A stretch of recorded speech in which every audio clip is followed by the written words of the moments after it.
this is Arunava Chaudhuri and you are on my YouTube channel, Arunfoot. Indian football is in crisis and the question is, how can it be ended? How can it be averted that the 2025-2026 season in the men's game might not see the Indian Super League, might not see the I-League, I-League 2, I-League 3. That is and has been for a while a potential risk. And we see a lot of official actors, players active in the market, a lot of outside forces trying to give their opinions and thoughts to it. But the Indian football crisis is a real crisis at this moment in time. It is something where the All India Football Federation, as the parent body of football in India, has not done things that it was supposed to do. The Supreme Court of India, by drafting a new constitution for the AIFF, has created more problems than rather helped. People within the federation are not standing up for what is right and what is wrong. I think that is one of the biggest problems in Indian football. The same has to be said, sorry, that I'm really having a go at everyone in this system. The ISL clubs are bothering about their own things. The I-League clubs are bothering about their own things. The players are suddenly in the area, in the arena, because they realize, oh, you know what? Our salaries, which have been secure now for over a decade, it might dry out completely. But what happens to the normal staff, normal people who work within the Indian football ecosystem? We talk about those people in the ISL, yes, about people who are lower level coaching staff, analysts, operations people, groundsmen, the runners who are there in the clubs, people involved in match days. The problem isn't just the ISL, because this then trickles down to the I-League, to I-League 2, I-League 3, to the local leagues, even to the academies. Someone reached out to me a couple of days ago, which I found very, very interesting, from a state where limited football is played, and he already is facing at his football training center, to call it an academy I think would be too much, the problems of what is happening at the top of Indian football. The crisis is not just at the top, because the problem is that this crisis will trickle down the system. This crisis is also not just a crisis of Indian men's football. All of this is affecting the Indian women's football, because it is affecting the preparations of the senior women's national team. It is affecting the under-20s, under-17s, who've all qualified for Asia. For the first time, 3 women's national teams have qualified for Asia. The IWL is turning to be a tournament rather than a league.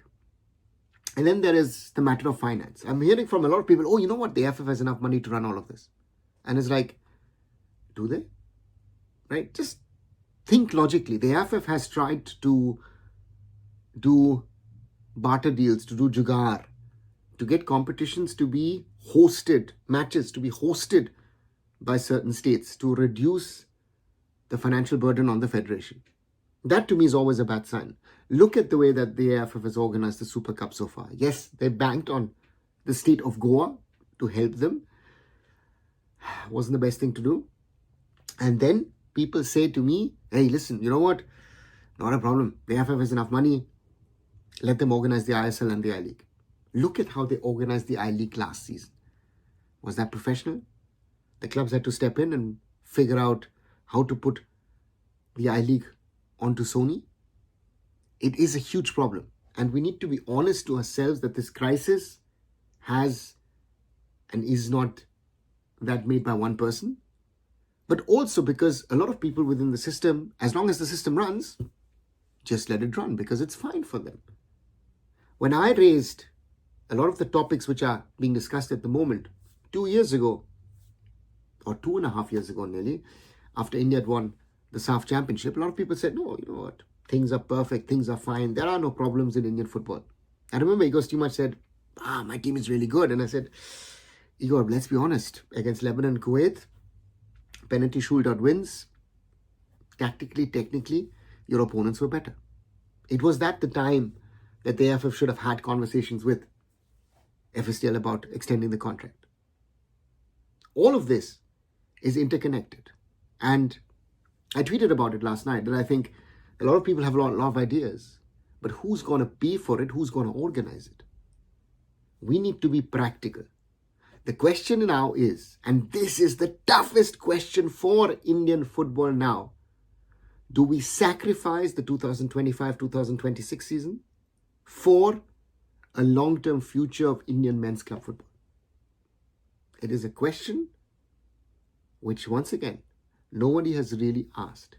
But it is the question of the hour. Should we save the 2025-26 season? Or should the focus be for a proper plan, at least 10, ideally 15 years for the league system? And the ISL clubs, the I-League clubs, even the ones below that, the Players Association, the coaches, all of them need to come together. Put pressure on the AIFF, put pressure on the executive committee members, put pressure on the state associations to do the right thing. Otherwise, this crisis will be extended. And the Supreme Court also needs to be told what the situation is. I think it is not 5 to 12. We are 5 past 12. That is the real problem, and we need solutions now. What do you guys think? Do you agree with me? Do you disagree with me? If you've got anything else to add, write those things down in the comments below. And as always, like, share, and subscribe Arunfoot here on YouTube. Visit my other social medias. Visit arunfoot.com, and I'll be back very soon. Arunava Chaudhuri signing off. Bye for now.